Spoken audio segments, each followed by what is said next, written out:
Hey, I'm Trey, Ag Engineer with Prinsco. Today we're going to walk through the proper installation of an end cap. End caps prevent soil infiltration into the pipe and provide a little additional support.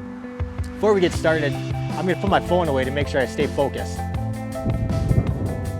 At Prinsco, we use the GOLD approach to think through safety on the job site. Today we're geared up in high-vis vest, safety toe boots, and safety glasses. In our toolbox talk, we talked about who's all on site and the details of the job, so we can all stay safe. We'll be using a knife for this cut, and we'll learn how to use it safely. We'll be working around heavy equipment today. Be sure that the operators know where you're at to stay safe.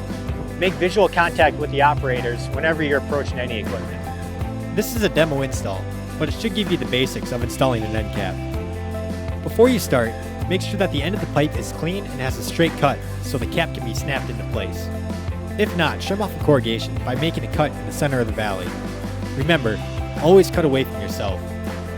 Then just snap the end cap over the pipe and tape it up. This keeps the cap in place as it goes through the boot and makes sure that soil doesn't infiltrate once it's installed. So that's it. We have our main capped off and it's ready to be plowed in.